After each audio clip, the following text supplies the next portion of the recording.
Bonjour, ici Daniel Dargy, ingénieur de chez Construction Daniel Dargy. Aujourd'hui, je désire vous parler du thème d'inspection, de rapport et de lettres de conformité de murs de briques en ventre de bœuf. Alors, il s'agit ici d'une cliente qui m'a appelé suite à un avis de la municipalité, suite à un ventre de bœuf. On va se rapprocher un petit peu plus près et puis je vais vous parler plus en détail des trois aspects là, où l'ingénieur est impliqué, c'est-à-dire premièrement l'inspection, comme j'ai fait présentement, après le rapport et ensuite la lettre de conformité.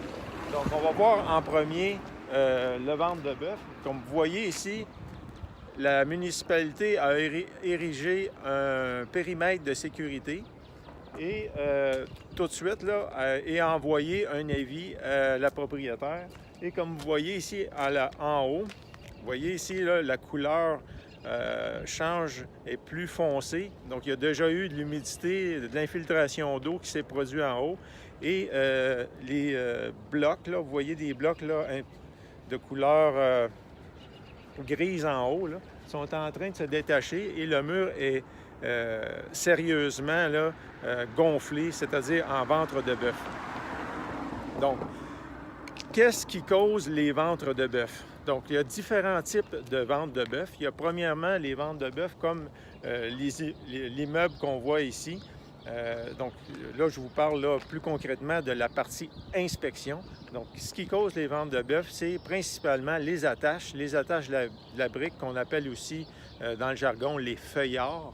Donc, les feuillards, dans ces années-là, il faut bien connaître la construction spécifiquement au Québec, en Amérique du Nord, pour savoir que dans ces années-là, les maisons, premièrement, là, la brique, là, pour ce type de bâtiment-là, c'est pas une brique qu'on appelle structurelle, c'est plus une brique décorative ou de parement extérieur. Donc, cette brique-là, comment elle est fixée? Elle est fixée à l'aide de feuillards. Et dans ces années-là, bien, au lieu des feuillards, ils utilisaient des clous, les clous en acier ou encore des feuillards en acier. Et avec le temps, bien, ils ont rouillé et ils se détachent. Il arrête de fonctionner, il arrête d'attacher la brique après le mur de bois, le mur structurel de bois qui est à l'arrière. Et progressivement, bien, avec les bourrasques de vent, l'humidité, toutes sortes de phénomènes, bien, le brique gonfle et se dégrade et crée ce qu'on appelle communément un ventre de bœuf. Il y a d'autres types de murs. Il y a des murs aussi structuraux en briques. Donc ça, c'est d'autres types de maisons. Donc là, je ne vais pas rentrer dans le détail à savoir comment reconnaître ces maisons-là. Bien, il n'y a pas vraiment beaucoup de secrets à part d'enlever quelques briques puis savoir si c'est un mur structurel en briques, c'est-à-dire à 2 ou 3 couches. Normalement, c'est 3 couches de briques sur laquelle est appuyé les solives qui fait la structure de la maison. Donc, c'est des maisons quand même assez rares, là. C'est des maisons de prestige dans les débuts, fin des années 1800, début des années 1900. On va retrouver ces types de maisons-là comme à Westmount, à Montréal, à NDG dans certains secteurs et dans d'autres secteurs. Donc, c'est des murs là, assez épais, 3 rangées de briques. Donc, c'est quand même assez rare. Mais dans la majorité des cas, les ventres de bœuf se créent à cause de les feuillards qui se détachent, qui cassent et ça produit ces gonflements-là. Donc, aussitôt que vous voyez ça, là, bien, vous pensez tout de suite feuillard dans la majorité des cas. Dans les autres murs, là, ceux qui sont structuraux, bien souvent, c'est le gonflement suite à l'humidité. Il y a des gens, par exemple, ça m'est arrivé dans le passé de voir des situations où les gens avaient, côté esthétique, ils avaient mis du crépi sur tout le mur de briques. Ils avaient rajouté, dans d'autres cas, de la peinture. Donc, qu'est-ce que ça fait, ces produits-là? Il ne faut pas mettre ça. C'est sérieusement pas recommandé de ne pas en mettre. Là. Il ne faut vraiment pas en mettre parce que ça garde l'humidité alentour du mur de briques et puis ça fait gonfler le mortier et ça désagrège tout le mur. Donc, Quand vous pensez peinture, crépi, très déconseillé de mettre ça sur la brique. Par contre, il y a certaines peintures, il faut faire attention quand même, là, j'ai un petit mais. Il y a certaines peintures qui peuvent s'appliquer, sont faites spécialement pour mettre sur la brique. Il y a certains aussi enduits protecteurs qui laissent la brique respirer.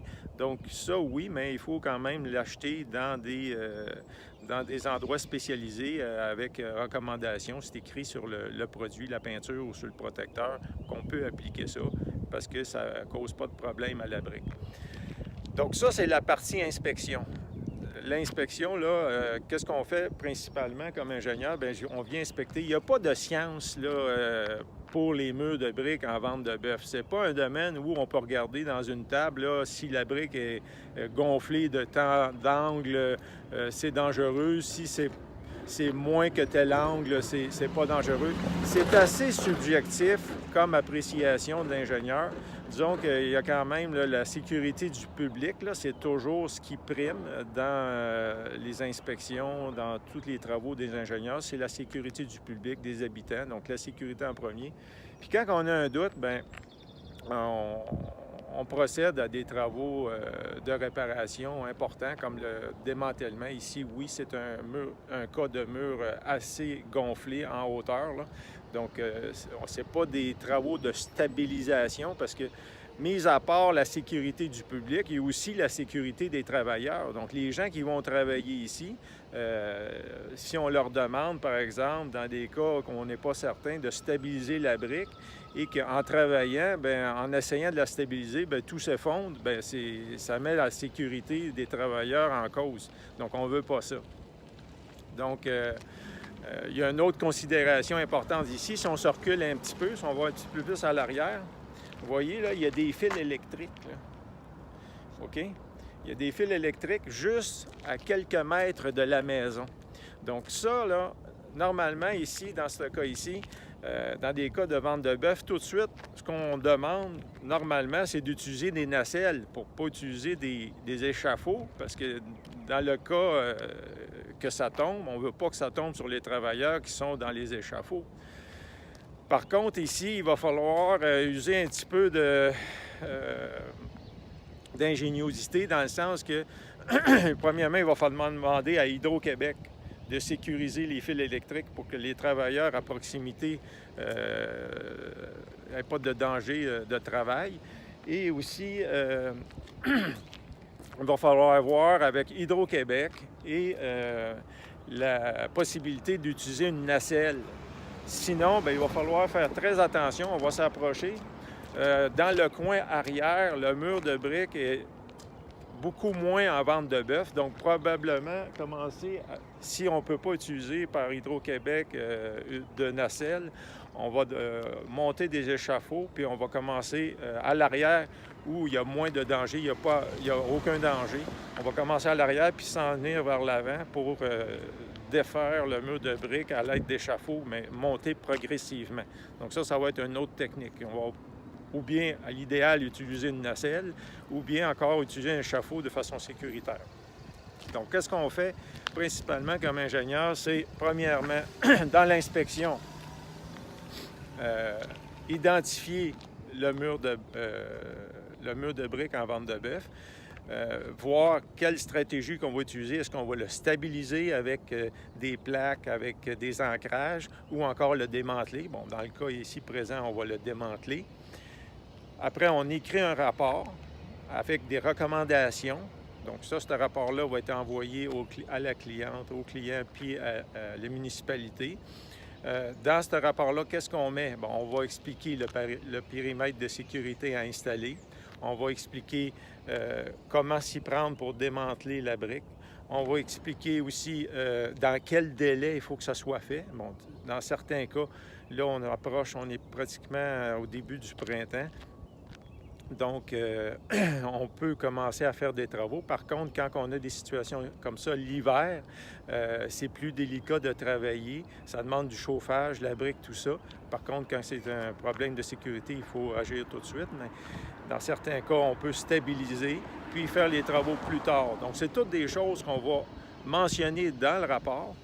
Ensuite, quand on a parlé de périmètre de sécurité, de délai, de procédure, on va émettre ce qu'on appelle le rapport. Donc, comme je l'ai dit tantôt, je vous ai parlé de l'inspection. Après, je vous parle maintenant du rapport. Une fois que les travaux sont débutés, donc là, je recommande tout le temps dans mes rapports de faire une visite, une supervision des travaux afin de s'assurer que les travaux sont bien faits. Parce qu'il arrive souvent des cas, par exemple, j'en ai pas parlé tantôt, mais des murs de briques en vente de bœuf, non pas à cause des feuillards qui sont détachés, non pas à cause de l'humidité par les mortiers qui ont gonflé, mais plutôt par le mur arrière qui a poussé sur le mur de briques qui a créé la vente de bœuf. Donc ça, c'est des cas assez rares, là, mais ça m'est arrivé dans le passé où, par exemple, le mur de briques descendait à l'intérieur du sol. Le sol, par son humidité, a créé une humidité, a fait gonfler le mur à l'intérieur. Et donc, il a fallu reconstruire une fondation. Donc, pour en venir à notre sujet, là, donc, je vous ai parlé de l'inspection, du rapport.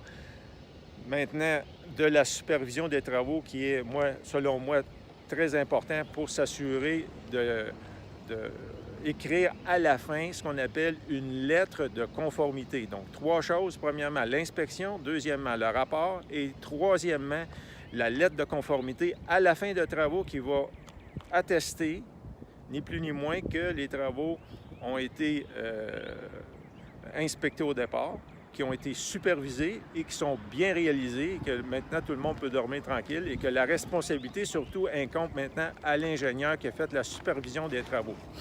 Donc, c'était ma petite présentation concernant les murs de briques en vente de bœuf. N'hésitez pas à me contacter. Je suis Daniel Dargy, ingénieur de chez Construction Daniel Dargy.